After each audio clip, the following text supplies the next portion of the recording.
Namaste, my name is Manu and today we are in Jiva Institute, Faridabad, India with some very special guests talking about the holistic approach of Vedic psychology.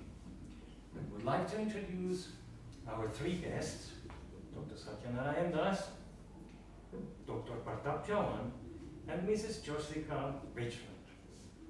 Welcome. I will start with Dr. Satyanarayan Das, who is a graduate and postgraduate of IIT Delhi. He has a PhD in Sanskrit.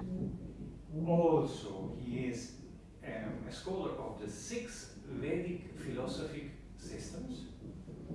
He is the director of Jiva Institute of Vaishnava Studies in Vrindavan, and he was awarded a special prize by the President of India regarding his unique contribution of Indians' heritage of philosophy, namely the Tattva Sandarbhas, their translations and commentaries on it. Dr. Satyanarayan Das.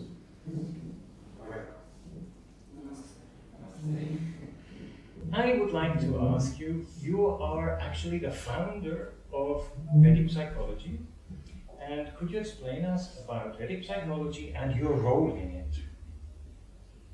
Vedic psychology is a new field which we have created, because in the Vedas there is no specific field like that, and this is the study of the mind from the basis of the scriptures of India, such as the Upanishads, the Yoga Sutras, the Puranas, specifically Bhagavad Gita also, because in different places there is a lot which is written about the mind, how it functions, its qualities and the type of characteristics it displays or the deformations it can have.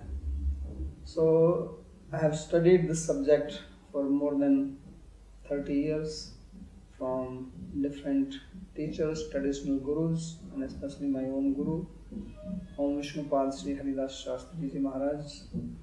And on the basis of that, I came up with this subject, and my role is that I want to give this knowledge to people for the benefit, because we all function in the society on the basis of our mind. Basically, a human being is nothing but the mind.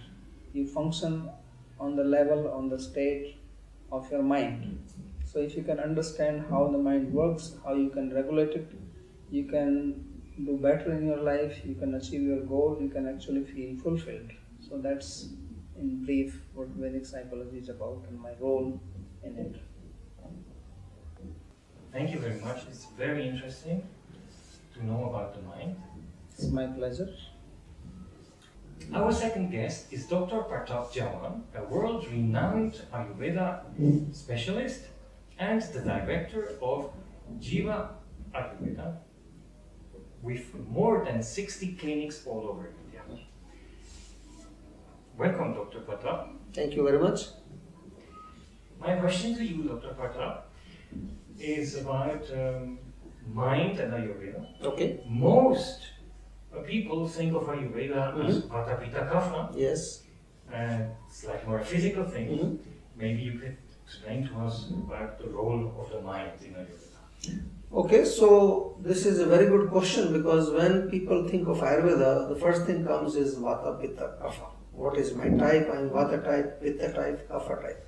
But very few people really know that Ayurveda is a complete science about the human system, which includes the senses, the mind, the ego, the intellect, and also the soul. So when patients come to us, we are not looking at only the physical part of their disturbance. We are not looking at the disturbance in the Vata Pitta Kapha. We are also trying to find out what is the situation of the mind. And mind has been described very nicely in Ayurveda. They have described what is a healthy mind, what is unhealthy mind, what is the way to make the mind healthy, what is the causes of unhealthy mind, why mind becomes depressed, why there is anxiety, why there is stress. All these subjects have been described very nicely. And in Jiva Ayurveda, we have created a very nice program to diagnose the situation, because when patients come to us today, sometimes they are complaining about physical body, they are complaining some symptoms, for example, irritable bowel syndrome. So it is a problem in the digestive system, but it has a connection with the mind of the person. So in Jiva, we have designed these techniques to relate the physical diseases also with the mind wherever it is necessary. And it's very interesting that now we are bringing this part of Ayurveda into the Vedic psychology, which means that when we heal the people at mental level, we have to consider what is the role of Ayurveda, what is the role of Ayurvedic diets and lifestyle, what is the role of daily routines, what is the role of relations, what is the role of different activities that we do in our daily life. So that's where Ayurveda comes into role and plays a very important role in this whole concept of Vedic psychology. Thank you very much, Dr. Chuahan. Very interesting. Now we're going to go to our third guest, Mrs. Jessica Richmond. She is special trained in Western psychology and has a vast experience with clients. I would say a vast range from drug addicts to people with death and grieving and some other mental disturbances.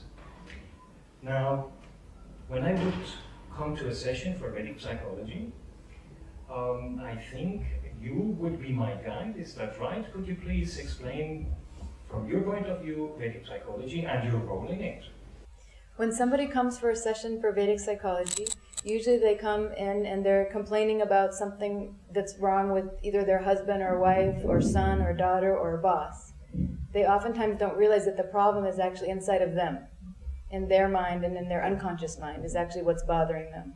So the role that I play as their guide is to help them see in their unconscious mind what we call their samskara, which is a mental impression of a painful past memory, specifically is what we're looking for, that's bothering them and making them think and feel and act in ways that are hurtful to them and others today, even though that experience could have happened 20 or even 50 years ago.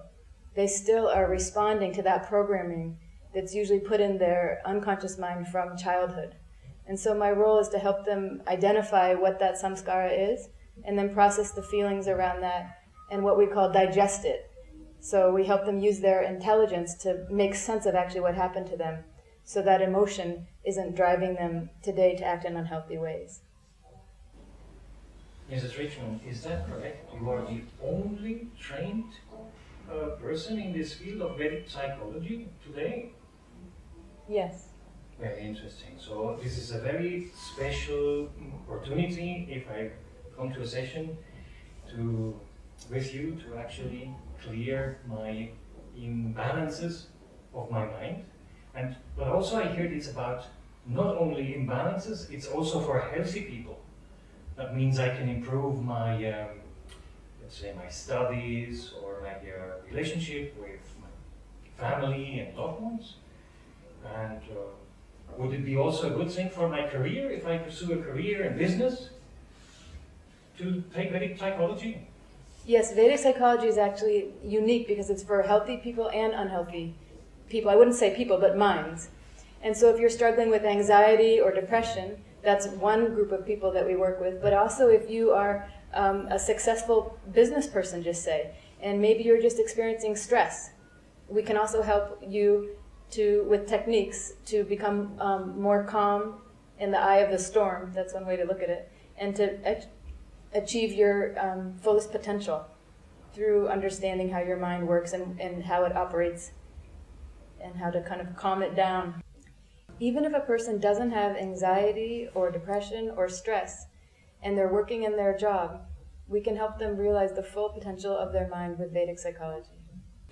Thank you very much to all three of you for this special interview in Vedic psychology. Finally, I hear an approach that includes all three aspects of the body, like mind, body, and consciousness. I'm very happy.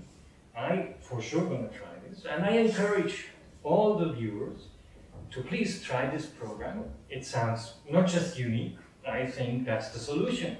So thank you very much for watching this interview, and as we learned today, Everything is done by our mind. So in that sense, I wish you a healthy and peaceful mind. Namaste.